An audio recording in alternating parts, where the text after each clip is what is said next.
രണ്ട് രാജാക്കന്മാരുടെ പുസ്തകത്തിൽ നിന്ന് അദ്ധ്യായം 13. യഹോവഹാസ് ഇസ്രായേൽ രാജാവ്. യൂദാ രാജാവായ അഹസ്യായുടെ പുത്രൻ യോവാഷിൻ്റെ 23-ാം ഭരണവർഷം യേഹൂവിൻ്റെ മകൻ യഹോവഹാസ് സമരിയായിൽ ഇസ്രായേലിൻ്റെ ഭരണമേറ്റു. അവൻ 17 വർഷം ഭരിച്ചു. അവൻ കർത്താവിൻ്റെ മുൻപിൽ തിന്മ പ്രവർത്തിക്കുകയും നെബാത്തിൻ്റെ പുത്രൻ ജെറോബോവാം ഇസ്രായേലിനെ കൊണ്ട് ചെയ്യിപ്പിച്ച പാപങ്ങളിൽ ചരിക്കുകയും ചെയ്തു. കർത്താവിൻ്റെ കോപം ഇസ്രായേലിനെതിരെ ജ്വലിച്ചു. അവിടുന്ന് അവരെ സിറിയ രാജാവായ ഹസായേലിൻ്റെയും പുത്രൻ ബെൻഹദാദിൻ്റെയും കൈകളിൽ തുടർച്ചയായി ഏൽപ്പിച്ചു കൊടുത്തു. അപ്പോൾ യഹോവഹാസ് കർത്താവിനോട് യാചിച്ചു. അവിടുന്ന് കരുണ കാണിച്ചു. സിറിയ രാജാവ് ഇസ്രായേലിനെ ദ്രോഹിച്ചത് അവിടുന്ന് കണ്ടു. കർത്താവ് ഇസ്രായേലിന് ഒരു രക്ഷകനെ നൽകി. അവൻ സിറിയാക്കാരുടെ കയ്യിൽ നിന്ന് മോചനം നേടി. ഇസ്രായേൽ ജനം മുൻപിലത്തെ പോലെ സ്വഭവനങ്ങളിൽ വസിച്ചു. എങ്കിലും ഇസ്രായേൽ ജെറോബോവാം തങ്ങളെ കൊണ്ട് ചെയ്യിച്ച പാപങ്ങളിൽ നിന്ന് പിന്മാറാതെ അവയിൽ മുഴുകി. സമരിയായിൽ അശേര പ്രതിഷ്ഠ നിലനിന്നു. സിറിയ രാജാവ് നശിപ്പിച്ച് മെതിക്കളത്തിലെ ധൂളി പോലെയാക്കിയതിനാൽ യഹോവഹാസിൻ്റെ സൈന്യത്തിൽ 50-ലേറെ അശ്വഭടന്മാരോ 10-ലധികം രഥങ്ങളോ 10,000-ത്തിനു മേൽ കാലാൾപ്പടയോ അവശേഷിച്ചില്ല. യഹോവഹാസിൻ്റെ മറ്റ് പ്രവർത്തനങ്ങളും അവൻ്റെ ശക്തിപ്രഭാവവും ഇസ്രായേൽ രാജാക്കന്മാരുടെ ദിനവൃത്താന്തത്തിൽ രേഖപ്പെടുത്തിയിട്ടുണ്ടല്ലോ. യഹോവഹാസ് പിതാക്കന്മാരോട് ചേർന്നു സമരിയായിൽ സംസ്കരിക്കപ്പെട്ടു. അവൻ്റെ പുത്രൻ യഹോവാഷ് രാജാവായി. യഹോവാഷ് ഇസ്രായേൽ രാജാവ്. യൂദാ രാജാവായ യോവാഷിൻ്റെ 37-ാം ഭരണവർഷം യഹോവഹാസിൻ്റെ മകൻ യഹോവാഷ് സമരിയായിൽ ഇസ്രായേലിൻ്റെ രാജാവായി. അവൻ 16 കൊല്ലം ഭരിച്ചു. അവനും കർത്താവിൻ്റെ മുൻപിൽ തിന്മ പ്രവർത്തിച്ചു. നെബാത്തിൻ്റെ പുത്രൻ ജെറോബോവാം ഇസ്രായേലിനെ കൊണ്ട് ചെയ്യിച്ച പാപങ്ങളിൽ അവൻ ചരിച്ചു. യഹോവാഷിൻ്റെ പ്രവർത്തനങ്ങളും യൂദാ രാജാവായ അമസ്യായോട് ചെയ്ത യുദ്ധത്തിൽ പ്രകടിപ്പിച്ച ശക്തിപ്രഭാവവും ഇസ്രായേൽ രാജാക്കന്മാരുടെ ദിനവൃത്താന്തത്തിൽ രേഖപ്പെടുത്തിയിട്ടുണ്ടല്ലോ. യഹോവാഷ് പിതാക്കന്മാരോട് ചേർന്നു ജെറോബോവാം സിംഹാസനാരൂഢനായി. യഹോവാഷ് സമരിയായിൽ ഇസ്രായേൽ രാജാക്കന്മാരോടൊപ്പം സംസ്കരിക്കപ്പെട്ടു. ഏലീഷായുടെ മരണം. ഏലീഷ രോഗഗ്രസ്തനായി മരണത്തോടടുത്തു. ഇസ്രായേൽ രാജാവായ യഹോവാഷ് അവൻ്റെ അടുത്ത് വന്ന് കരഞ്ഞുകൊണ്ട് പറഞ്ഞു, പിതാവേ, എൻ്റെ പിതാവേ, ഇസ്രായേലിൻ്റെ രഥങ്ങളും സാരഥികളും. ഏലീഷ പറഞ്ഞു, അമ്പും വില്ലും എടുക്കുക. അവൻ എടുത്തു. ഏലീഷ തുടർന്നു, വില്ലുകുലയ്ക്കുക. അവൻ വില്ലുകുലച്ചു. രാജാവിൻ്റെ കൈകളിന്മേൽ കൈകൾ വെച്ചുകൊണ്ട് ഏലീഷ പറഞ്ഞു, കിഴക്കോട്ടുള്ള കിളിവാതിൽ തുറക്കുക. അവൻ തുറന്നു. ഏലീഷ പറഞ്ഞു, എയ്യുക. അവൻ എയ്തു. അപ്പോൾ ഏലീഷ പറഞ്ഞു, കർത്താവിൻ്റെ വിജയാസ്ത്രം, സിറിയായ്ക്കെതിരായുള്ള വിജയാസ്ത്രം. അഫേക്കിൽ വെച്ച് സിറിയായുമായി യുദ്ധം ചെയ്ത് നീ അവരെ നശിപ്പിക്കും. അവൻ തുടർന്നു, അമ്പുകൾ എടുക്കുക. അവൻ എടുത്തു. അവൻ രാജാവിനോട് പറഞ്ഞു, അമ്പുകൾ നിലത്ത് അടിക്കുക. അവൻ 3 പ്രാവശ്യം അടിച്ചു നിർത്തി. ദൈവപുരുഷൻ കുപിതനായി പറഞ്ഞു, നീ 5ഓ 6ഓ പ്രാവശ്യം അടിക്കേണ്ടതായിരുന്നു. അങ്ങനെ ചെയ്തിരുന്നെങ്കിൽ സിറിയായെ നീ നിശേഷം നശിപ്പിക്കുമായിരുന്നു. ഇനി 3 പ്രാവശ്യമേ നീ സിറിയായെ തോൽപ്പിക്കുകയുള്ളൂ. ഏലീഷ മരിച്ചു. അവർ അവനെ സംസ്കരിച്ചു. വസന്തകാലത്ത് മൊവാബ്യർ കൂട്ടമായി വന്ന് ദേശം ആക്രമിച്ചു. ഒരുവനെ സംസ്കരിക്കാൻ കൊണ്ടുപോകുമ്പോൾ അക്രമി സംഘത്തെ കണ്ട് അവർ ജഡം ഏലീഷായുടെ കല്ലറയിലേക്ക് എറിഞ്ഞു. ഏലീഷായുടെ അസ്ഥികളെ സ്പർശിച്ചപ്പോൾ ജഡം ജീവൻ പ്രാപിച്ച് എഴുന്നേറ്റു നിന്നു. യഹോവഹാസിൻ്റെ കാലം മുഴുവൻ സിറിയ രാജാവായ ഹസായേൽ ഇസ്രായേലിനെ പീഡിപ്പിച്ചു. അബ്രഹത്തിനോടും ഇസഹാക്കിനോടും യാക്കോബിനോടും ചെയ്ത ഉടമ്പടി അനുസരിച്ച് കർത്താവ് ഇസ്രായേലിനെ കരുണയോടെ കടാക്ഷിച്ചു. അവരെ നശിപ്പിച്ചില്ല. അവിടുത്തെ മുൻപിൽ നിന്ന് അവരെ ഇന്നോളം തള്ളിക്കളഞ്ഞിട്ടുമില്ല. സിറിയ രാജാവായ ഹസായേൽ മരിച്ചപ്പോൾ പുത്രൻ ബെൻഹദാദ് രാജാവായി. അവൻ തൻ്റെ പിതാവിൽ നിന്ന് ഹസായേലിൻ്റെ പുത്രനായ ബെൻഹദാദ് യുദ്ധത്തിൽ പിടിച്ചെടുത്ത നഗരങ്ങൾ യഹോവഹാസിൻ്റെ മകൻ യഹോവാഷ് വീണ്ടെടുത്തു. യഹോവാഷ് 3 പ്രാവശ്യം ബെൻഹദാദിനെ തോൽപ്പിച്ച് ഇസ്രായേൽ നഗരങ്ങൾ വീണ്ടെടുത്തു. 2 രാജാക്കന്മാരുടെ പുസ്തകത്തിൽ നിന്ന് അദ്ധ്യായം 14. അമസ്യ യൂദാ രാജാവ്. ഇസ്രായേൽ രാജാവായ യഹോവഹാസിൻ്റെ പുത്രൻ യഹോവാഷിൻ്റെ 2-ാം ഭരണവർഷം യൂദാ രാജാവായ യോവാഷിൻ്റെ പുത്രൻ അമസ്യ ഭരണമേറ്റു. അപ്പോൾ അവന് 25 വയസ്സുണ്ടായിരുന്നു. അവൻ ജെറുസലേമിൽ 29 വർഷം ഭരിച്ചു. ജെറുസലേമിലെ യഹോവദ്യനായിരുന്നു അവൻ്റെ അമ്മ. അവൻ കർത്താവിൻ്റെ മുൻപിൽ നന്മ ചെയ്തെങ്കിലും പിതാവായ ദാവീദിനെ പോലെ ആയിരുന്നില്ല. അവൻ പിതാവായ യോവാഷിൻ്റെ പ്രവർത്തികൾ പിന്തുടർന്നു. പൂജാഗിരികൾ നശിപ്പിച്ചില്ല. ജനം അവയിൽ ബലികളും ധൂപാർച്ചനയും തുടർന്നു. രാജാധികാരം ഉറച്ചയുടനെ അവൻ തൻ്റെ പിതാവിനെ നിഗ്രഹിച്ച ഭൃത്യന്മാരെ വധിച്ചു. എന്നാൽ അവൻ ആഘാതകരുടെ മക്കളെ കൊന്നില്ല. മോശയുടെ നിയമഗ്രന്ഥത്തിൽ എഴുതിയിരുന്നതനുസരിച്ചാണ് ഇത്. അതിൽ കർത്താവ് അരുൾ ചെയ്തിരിക്കുന്നു, മക്കളുടെ തെറ്റിന് പിതാക്കന്മാരോ പിതാക്കന്മാരുടെ തെറ്റിന് മക്കളോ വധിക്കപ്പെടരുത്. വധിക്കപ്പെടുന്നത് ഓരോരുത്തരുടെയും പാപത്തിന് ശിക്ഷയായിട്ടായിരിക്കണം. അവൻ 10,000 ഏദോമ്യരെ ഉപ്പുതാഴ്വരയിൽ വെച്ച് കൊല്ലുകയും മിന്നലാക്രമണത്തിലൂടെ സേല പിടിച്ചടക്കുകയും ചെയ്തു. അത് ഇന്നും യോക്തേൽ എന്നറിയപ്പെടുന്നു. അനന്തരം അമസ്യ യേഹുവിൻ്റെ പൗത്രനും യഹോവാസിൻ്റെ പുത്രനും ഇസ്രായേൽ രാജാവുമായ യഹോവാഷിനെ കൂടിക്കാഴ്ചയ്ക്ക് ഭൃത്യന്മാരെ അയച്ചു ക്ഷണിച്ചു. ഇസ്രായേൽ രാജാവായ യഹോവാഷ് യൂദാ രാജാവായ അമസ്യായിക്ക് ഈ സന്ദേശം അയച്ചു. ലെബനോനിലെ ഒരു മുൾച്ചെടി ലെബനോനിലെ കാരകലിനോട് ഇങ്ങനെ പറഞ്ഞയച്ചു, നിന്റെ പുത്രിയെ എൻ്റെ പുത്രന് ഭാര്യയായി നൽകുക. ലെബനോനിലെ ഒരു വന്യമൃഗം ആ വഴി വന്ന് മുൾച്ചെടിയെ ചവിട്ടിത്തേച്ചു കളഞ്ഞു. നീ ഏദോമിനെ തകർത്തു, അതിൽ നീ അഹങ്കരിക്കുന്നു. കിട്ടിയ പ്രശസ്തിയും കൊണ്ട് അടങ്ങിക്കഴിയുക. നിനക്കും യൂദായ്ക്കും എന്തിന് നാശം വിളിച്ചു വരുത്തുന്നു? എന്നാൽ അമസ്യ കൂട്ടാക്കിയില്ല. അതിനാൽ ഇസ്രായേൽ രാജാവായ യഹോവാഷ് യുദ്ധത്തിന് പുറപ്പെട്ടു. യൂദായിലെ ബെർഷേമയിൽ വെച്ച് അവർ ഏറ്റുമുട്ടി. യൂദ തോറ്റോടി. ഇസ്രായേൽ രാജാവായ യഹോവാഷ് ബത്ഷേമെഷിൽ വെച്ച് അഹസ്യായുടെയും പൗത്രനും യോവാഷിൻ്റെ പുത്രനും യൂദാ രാജാവുമായ അമസ്യായെ ബന്ധിച്ച് ജെറുസലേമിൽ കൊണ്ടുവന്നു.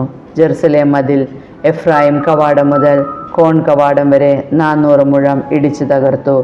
അവൻ ദേവാലയത്തിലെയും രാജഭണ്ഡാരത്തിലെയും സ്വർണവും വെള്ളിയും പാത്രങ്ങളും കൊള്ളയടിച്ചു. തടവുകാരെയും സമരിയായിലേക്ക് കൊണ്ടുപോയി. യഹോവാഷിൻ്റെ മറ്റു പ്രവർത്തനങ്ങളും ശക്തിപ്രഭാവവും യൂദാ രാജാവായ അമസ്യായോട് ചെയ്ത യുദ്ധവും ഇസ്രായേൽ രാജാക്കളുടെ ദിനവൃത്താന്തത്തിൽ രേഖപ്പെടുത്തിയിട്ടുണ്ടല്ലോ.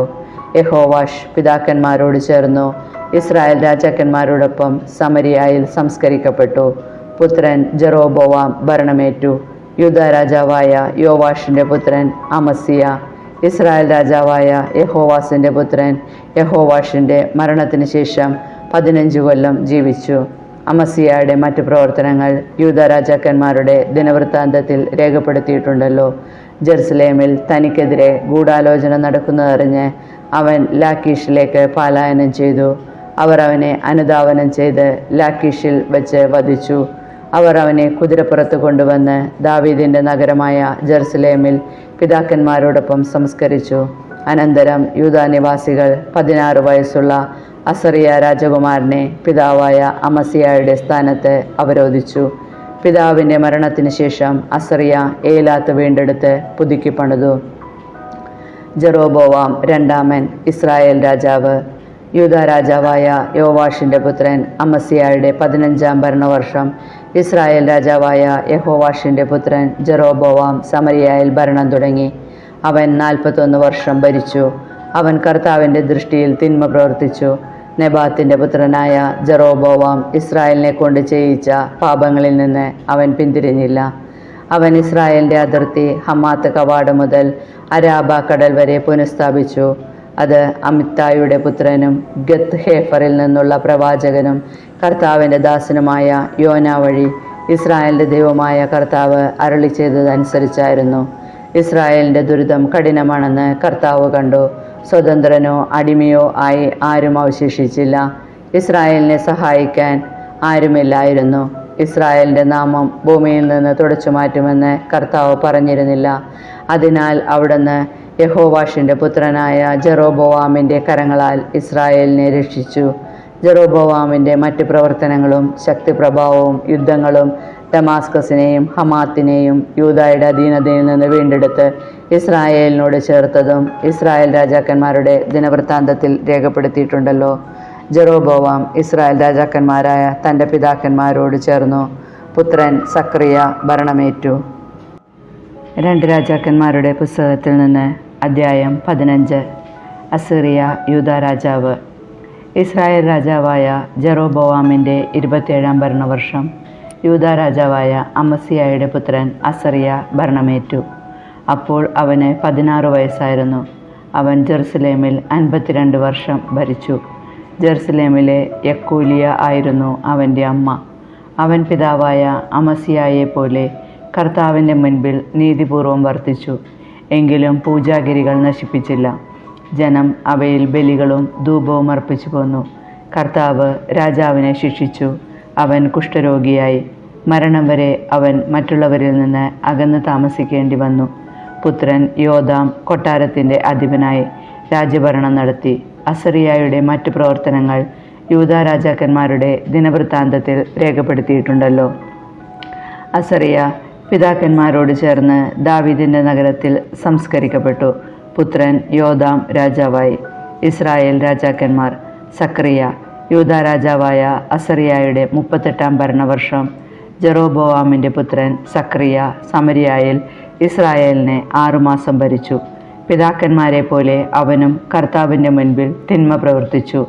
നെബാത്തിൻ്റെ പുത്രനായ ജെറോബോവാം ഇസ്രായേലിനെ കൊണ്ട് ചെയ്യിച്ച പാപങ്ങളിൽ നിന്ന് അവൻ പിന്മാറിയില്ല.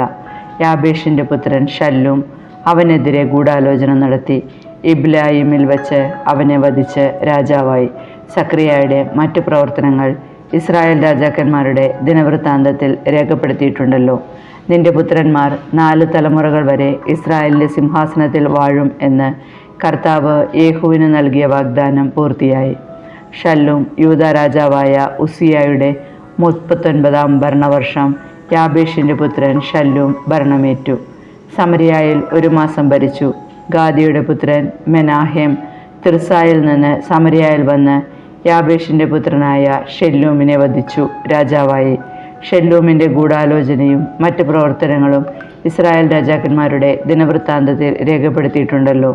അക്കാലത്ത് തപ്പു നിവാസികൾ നഗരവാതിൽ തനിക്ക് വേണ്ടി തുറക്കാഞ്ഞതിനാൽ മെനാഹേം നഗരത്തെയും നിവാസികളെയും തിർസ മുതലുള്ള അതിർത്തി പ്രദേശങ്ങളെയും നശിപ്പിച്ചു. അവൻ ഗർഭിണികളുടെ ഉദരം പിളർന്നു. മെനേഹാം. യൂദാ രാജാവായ അസറിയായുടെ 39-ാം ഭരണവർഷം ഗാദിയുടെ പുത്രനായ മെനേഹാം ഇസ്രായേൽ ഭരണമേറ്റു. അവൻ 10 വർഷം സമരിയായിൽ ഭരിച്ചു. അവൻ കർത്താവിൻ്റെ മുൻപിൽ തിന്മ പ്രവർത്തിച്ചു. നെബാത്തിൻ്റെ മകനായ ജെറോബോവാം ഇസ്രായേലിനെ കൊണ്ട് ചെയ്യിച്ച പാപങ്ങളിൽ നിന്ന് ഒരിക്കലും വിട്ടുമാറിയില്ല. അസീറിയ രാജാവായ പൂൽ ഇസ്രായേലിനെതിരെ വന്നു. തൻ്റെ രാജപദവിക്ക് ഇളക്കം തട്ടാതിരിക്കാൻ മെനാഹേം അവന് 1000 താലന്ത് വെള്ളി സമ്മാനിച്ചു.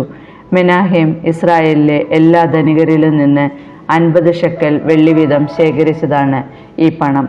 അസീറിയ രാജാവ് പിന്തിരിഞ്ഞു. മെനേഹമിൻ്റെ മറ്റ് പ്രവർത്തനങ്ങൾ ഇസ്രായേൽ രാജാക്കന്മാരുടെ ദിനവൃത്താന്തത്തിൽ രേഖപ്പെടുത്തിയിട്ടുണ്ടല്ലോ. മെനാഹേം പിതാക്കന്മാരോട് ചേർന്നു. പുത്രൻ പെക്കാഹിയ രാജാവായി. പെക്കാഹിയ. യൂദാ രാജാവായ അസറിയായുടെ 50-ാം ഭരണവർഷം മെനേഹാമിൻ്റെ പുത്രൻ പെക്കാഹിയ ഭരണമേറ്റ് ഇസ്രായേലിനെ സമരിയായിൽ 2 വർഷം ഭരിച്ചു. കർത്താവിൻ്റെ മുൻപിൽ അവൻ തിന്മ പ്രവർത്തിച്ചു. നെബാത്തിൻ്റെ പുത്രൻ ജെറോബോവാം ഇസ്രായേലിനെ കൊണ്ട് ചെയ്യിച്ച പാപങ്ങളിൽ നിന്ന് അവൻ പിന്തിരിഞ്ഞില്ല. പടനായകനും റമാലിയായുടെ പുത്രനുമായ പെക്കാഹ് 50 ഗിലെയാദരോടൊത്ത് ഗൂഢാലോചന നടത്തി. സമരിയായിലെ കൊട്ടാരത്തിൽ കോട്ടയിൽ വച്ച് പെക്കാഹിയയെ വധിച്ച് രാജാവായി. പെക്കാഹിയയുടെ മറ്റ് പ്രവർത്തനങ്ങൾ ഇസ്രായേൽ രാജാക്കളുടെ ദിനവൃത്താന്തത്തിൽ രേഖപ്പെടുത്തിയിട്ടുണ്ട്. പെക്കാഹ്. യൂദാ രാജാവായ അസറിയായുടെ 52-ാം ഭരണവർഷം റമാലിയായുടെ പുത്രൻ പെക്കാഹ് രാജാവായി. അവൻ സമരിയായിൽ ഇസ്രായേലിനെ 20 വർഷം ഭരിച്ചു. അവൻ കർത്താവിൻ്റെ മുൻപിൽ തിന്മ പ്രവർത്തിച്ചു.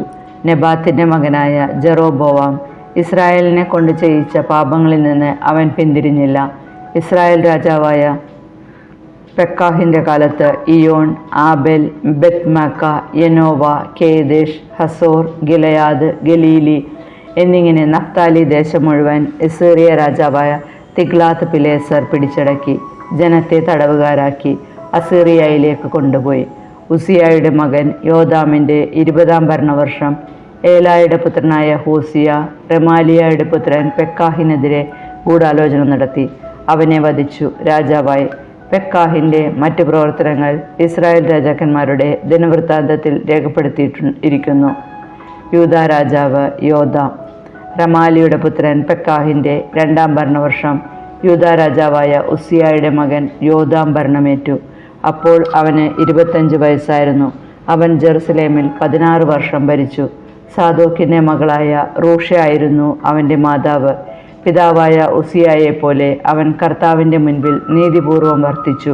എങ്കിലും പൂജാഗിരികൾ നശിപ്പിച്ചില്ല. ജനം അവയിൽ ബലികളും ധൂപവും അർപ്പിച്ചു പോന്നു. അവൻ ദേവാലയത്തിൻ്റെ ഉപരികവാടം നിർമ്മിച്ചു. യോഥാമിൻ്റെ മറ്റ് പ്രവർത്തനങ്ങൾ യൂദാ രാജാക്കന്മാരുടെ ദിനവൃത്താന്തത്തിൽ രേഖപ്പെടുത്തിയിട്ടുണ്ടല്ലോ. അക്കാലത്ത് കർത്താവ് സിറിയ രാജാവായ റസീനെയും റമാലിയായുടെ പുത്രനായ പെക്കാഹിനെയും യൂദായ്ക്കെതിരെ അയച്ചു തുടങ്ങി. യോഥാം പിതാക്കന്മാരോട് ചേർന്നു. പിതാവായ ദാവീദിൻ്റെ നഗരത്തിൽ അവനെ സംസ്കരിച്ചു. പുത്രൻ ആഹാസ് രാജാവായി. 2 രാജാക്കന്മാരുടെ പുസ്തകത്തിൽ നിന്ന് അധ്യായം 16. ആഹാസ് യൂദാ രാജാവ്. റമാലിയായുടെ പുത്രനായ പെക്കാഹിൻ്റെ 17-ാം ഭരണവർഷം യൂദാ രാജാവായ യോഥാമിൻ്റെ പുത്രൻ ആഹാസ് ഭരണം തുടങ്ങി. അപ്പോൾ അവന് 20 വയസ്സായിരുന്നു. അവൻ 16 വർഷം ജെറുസലേമിൽ ഭരിച്ചു. പിതാവായ ദാവീദിനെ പോലെയല്ല അവൻ ജീവിച്ചത്. അവൻ തൻ്റെ ദൈവമായ കർത്താവിൻ്റെ മുൻപിൽ നീതി പ്രവർത്തിച്ചില്ല. ഇസ്രായേൽ രാജാക്കന്മാരുടെ പാതയിൽ അവൻ ചരിച്ചു.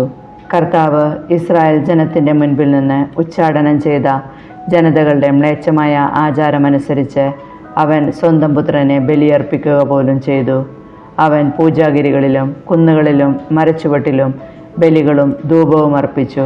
സിറിയ രാജാവായ റസീനും ഇസ്രായേൽ രാജാവും റമാലിയായുടെ പുത്രനുമായ പെക്കാഹും ജെറുസലേമിനെതിരെ വന്ന് ആഹാസിനെ ആക്രമിച്ചു. എങ്കിലും തോൽപ്പിക്കാൻ കഴിഞ്ഞില്ല. അക്കാലത്ത് ഏദോം രാജാവ് ഏലാത്ത് വീണ്ടെടുത്ത് ഏദോമിനോട് ചേർക്കുകയും ഏലാത്തിൽ നിന്ന് യൂദാ ജനത്തെ ഓടിച്ചു കളയുകയും ചെയ്തു. ഏദോമ്യർ ഏലാത്തിൽ വന്നു. അവർ ഇന്നോളം അവിടെ താമസിക്കുന്നു. ആഹാസ് ദൂതന്മാരെ അയച്ച് അസീറിയ രാജാവായ തിഗ്ലാത്ത് പിലേസറിനെ അറിയിച്ചു, ഞാൻ അങ്ങയുടെ ദാസനും പുത്രനുമാണ്. എന്നെ ആക്രമിക്കുന്ന സിറിയ രാജാവിൻ്റെയും ഇസ്രായേൽ രാജാവിൻ്റെയും കൈകളിൽ നിന്ന് അങ്ങ് എന്നെ രക്ഷിക്കണം. ആഹാസ് ദേവാലയത്തിലെ സ്വർണവും വെള്ളിയും കൊട്ടാരത്തിലെ നിധികളും അസീറിയ രാജാവിന് സമ്മാനമായി അയച്ചു. അസീറിയ രാജാവ് അപേക്ഷ സ്വീകരിച്ചു. അവൻ ചെന്ന് ദമാസ്കസ് കീഴടക്കി. നിവാസികളെ ബന്ധിച്ച് കീറിലേക്ക് കൊണ്ടുപോയി റസീനെ കൊല്ലുകയും ചെയ്തു. ആഹാസ് രാജാവ് അസീറിയ രാജാവായ തിഗ്ലാത്ത് പിലേസറിനെ സന്ദർശിക്കാൻ ദമാസ്കസിൽ ചെന്നപ്പോൾ അവിടുത്തെ ബലിപീഠം കണ്ടു. ആഹാസ് രാജാവ് പുരോഹിതൻ ഊറിയായിക്ക് ബലിപീഠത്തിൻ്റെ വിശദാംശങ്ങൾ ഉൾക്കൊള്ളുന്ന മാതൃകയും അളവുകളും കൊടുത്തയച്ചു. ആഹാസ് രാജാവ് ദമാസ്കസിൽ നിന്ന് തിരിച്ചെത്തുന്നതിന് മുൻപ് അവൻ കൊടുത്തയച്ച മാതൃകയിൽ പുരോഹിതൻ ഊറിയ ബലിപീഠം നിർമ്മിച്ചു. ദമാസ്കസിൽ നിന്ന് വന്നപ്പോൾ രാജാവ് ബലിപീഠം നോക്കിക്കണ്ടു. അവൻ അതിന്മേൽ ദഹനബലിയും ധാന്യബലിയും പാനീയബലിയും സമാധാന ബലിയുടെ രക്തവും അർപ്പിച്ചു. അവൻ കർത്താവിൻ്റെ മുൻപിലുണ്ടായിരുന്ന ഓടുകൊണ്ടുള്ള ബലിപീഠം ദേവാലയത്തിൻ്റെയും ബലിപീഠത്തിൻ്റെയും മധ്യത്തിൽ നിന്ന് മാറ്റി ബലിപീഠത്തിന് വടക്ക് വശത്ത് സ്ഥാപിച്ചു. ആഹാസ് രാജാവ് പുരോഹിതൻ ഊറിയായോട് കൽപ്പിച്ചു, മഹാബലിപീഠത്തിൽ പ്രഭാത ദഹനബലിയും സായാഹ്ന ധാന്യബലിയും രാജാവിൻ്റെ ദഹനബലിയും ധാന്യബലിയും ജനത്തിൻ്റെ ദഹനബലിയോടും ധാന്യബലിയോടും പാനീയബലിയോടും ചേർത്ത് അർപ്പിക്കണം. ദഹനബലിയുടെയും മറ്റു ബലികളുടെയും രക്തം അതിന്മേൽ തളിക്കണം. ഓട്ടുബലിപീഠം എനിക്ക് ഉപദേശമാരായാനാണ്. ആഹാസ് കൽപ്പിച്ചതുപോലെ അവൻ പ്രവർത്തിച്ചു. രാജാവ് പീഠങ്ങളുടെ ചട്ടം മുറിച്ചു മാറ്റുകയും ക്ഷാളനപാത്രം നീക്കം ചെയ്യുകയും ഓട്ടുകാളകൾ താങ്ങുന്ന ജലസംഭരണി അവിടെ നിന്ന് എടുത്ത് കല്ലിൽ തീർത്ത പീഠത്തിന്മേൽ സ്ഥാപിക്കുകയും ചെയ്തു. സാപത്തിൽ ഉപയോഗിക്കാൻ കൊട്ടാരത്തിൽ നിർമ്മിച്ചിരുന്ന മേൽപ്പുരയുള്ള വഴിയും രാജാവിന് ദേവാലയത്തിലേക്ക് വരാനുള്ള ബാഹ്യ കവാടവും അസീറിയ രാജാവിനെ പ്രീതിപ്പെടുത്താൻ വേണ്ടി അവൻ നീക്കം ചെയ്തു. ആഹാബിൻ്റെ മറ്റ് പ്രവർത്തനങ്ങൾ യൂദാ രാജാക്കന്മാരുടെ ദിനവൃത്താന്തത്തിൽ രേഖപ്പെടുത്തിയിട്ടുണ്ടല്ലോ. ആഹാസ് പിതാക്കന്മാരോട് ചേർന്നു ദാവീദിൻ്റെ നഗരത്തിൽ അവരോടൊപ്പം സംസ്കരിക്കപ്പെട്ടു. പുത്രൻ ഹെസക്കിയ രാജാവായി.